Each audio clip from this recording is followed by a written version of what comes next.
ಬೆಂಗಳೂರು ಸಾಯಿ ಲೇಔಟ್ನಲ್ಲಿ ಮತ್ತೆ ಮಳೆ ಆರಂಭವಾಗಿದೆ.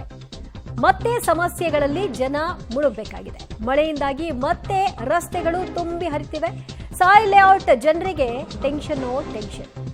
ಮಳೆ ಯಾವಾಗ ನಿಲ್ಲತ್ತಪ್ಪ ಅಂತ ಈಗ ಅವರು ದೇವರನ್ನ ಪ್ರಾರ್ಥಿಸುವಂತಹ ಪರಿಸ್ಥಿತಿಗೆ ತಳ್ಳಿದೆ ಮಳೆಯ ಎಫೆಕ್ಟ್.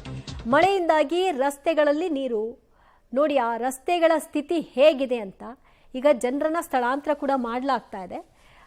ಸರಿಯಾದಂತಹ ವ್ಯವಸ್ಥೆ ಇಲ್ಲ. ನೀರು ಸರಾಗವಾಗಿ ಹೋಗಲಿಕ್ಕೆ ರಾಜಕಾಲುವೆ ಸಮಸ್ಯೆ, ತಗ್ಗು ಪ್ರದೇಶದಲ್ಲಿ ಇವುಗಳ ಮನೆಗಳಿರೋದು ಮತ್ತು ಇಲ್ಲಿಯವರೆಗೂ ಈ ಏರಿಯಾದ ಸಮಸ್ಯೆ ಹೀಗಿದೆ ಅಂತ ಗೊತ್ತಿದ್ದು ಕೂಡ ಅದಕ್ಕೆ ಪರ್ಯಾಯವಾಗಿ ಏನಾದರೂ ಒಂದು ಕಂಡುಕೊಳ್ಳುವಂತಹ ಸಮಸ್ಯೆಗಳಿಗೆ ಪರಿಹಾರವನ್ನು ಕಂಡುಕೊಳ್ಳುವಂತಹ ಕೆಲಸವನ್ನು ಇಲ್ಲಿಯವರೆಗೂ ಮಾಡಿಲ್ಲ.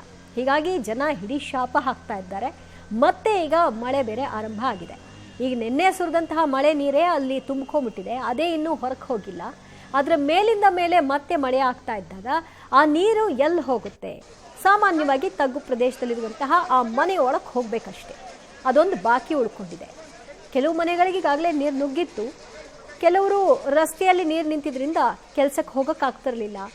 ಸಮಸ್ಯೆಗೆ ಪೇಚಿಗೆ ಸಿಕ್ಕಾಕೊಂಡಿದ್ರು. ಸದ್ಯ ಅವ್ರುಗಳನ್ನು ಇನ್ನೂ 2-3 ದಿನಗಳ ಕಾಲ ಇದೇ ರೀತಿಯ ಪರಿಸ್ಥಿತಿ ಇರೋದ್ರಿಂದ ಇಲ್ಲಿರೋದು ಸೂಕ್ತ ಅಲ್ಲ ಅಂತ ಹೇಳಿದ್ರಿಂದ ಮತ್ತು ಅವ್ರುಗಳಿಗೆ ಗೊತ್ತು, ಈ ಹಿಂದೆ ಕೂಡ ಈ ರೀತಿಯ ಸಮಸ್ಯೆಗಳನ್ನು ಅನುಭವಿಸಿದ್ದಾರೆ.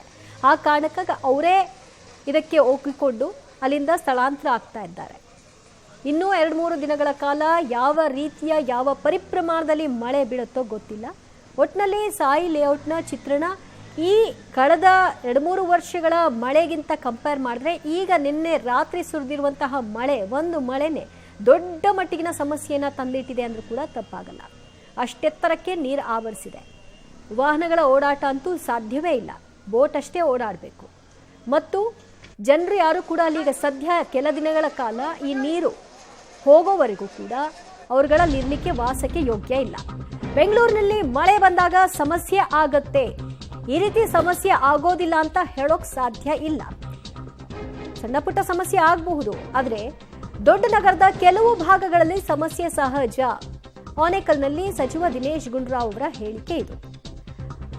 ಮಳೆನ ತಡಿಲಿಕ್ಕಾಗಲ್ಲ, ಕೆಲ ಕಡೆಗಳಲ್ಲಿ ಸಮಸ್ಯೆ ಆದಾಗ ಅದನ್ನ ಬಗೆಹರಿಸಲಿಕ್ಕೂ ಕೂಡ ಆಗಲ್ಲ.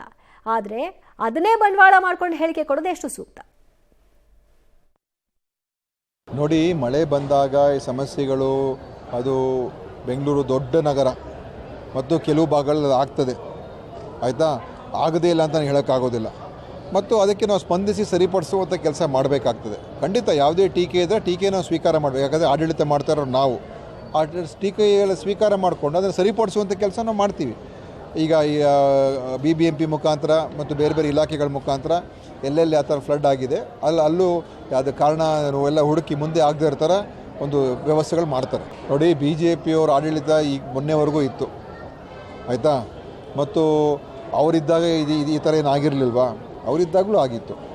ಮತ್ತು ಇದಕ್ಕಿಂತ ಬಹಳ ಕೆಟ್ಟ ಪರಿಸ್ಥಿತಿಗಳು ಅವಾಗ ಉದ್ಭವ ಆಗಿತ್ತು. ಬೋಟ್ಗಳಲ್ಲಿ ಜನ ಓಡಾಡುವಂಥ ಪರಿಸ್ಥಿತಿ ಆಗಿತ್ತು. ಅದೆಲ್ಲ ನಡೆದಿದೆ, ಇತಿಹಾಸ ಇದೆ. ಅದರಿಂದ ಇವತ್ತು ಕೆಲಸ ಇದು ನಿರಂತರ.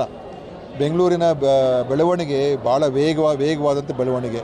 ಅದರಿಂದ ಇಂಥ ಸಮಸ್ಯೆಗಳು ಬಂದಾಗ ನಾವು ವೈಜ್ಞಾನಿಕವಾಗಿ ಎಲ್ಲ ನೋಡಿ ಸರಿಪಡಿಸುವಂಥ ಕೆಲಸ ಮಾಡ್ತೀವಿ. BJP ಅವರು ವಿರೋಧ ಪಕ್ಷ ಟೀಕೆ ಮಾಡ್ತಾರೆ, ನಾನು ಅದಕ್ಕೇನು ಹೇಳೋಕ್ಕಾಗೋದಿಲ್ಲ. ಆದರೆ ನಮ್ಮ ಜವಾಬ್ದಾರಿ ಇದೆ, ಅದನ್ನು ನಾವು ನಿಭಾಯಿಸ್ತೀವಿ. ನಮ್ಮ ಡೆಪ್ಟಿ CM ಅವರು ಇದ್ರ ಬಗ್ಗೆ ಈಗಾಗಲೇ ಅವರು ಎಲ್ಲರ ಜೊತೆ ಚರ್ಚೆ ಮಾಡಿದ್ದಾರೆ. ಏನೇನು ಕ್ರಮ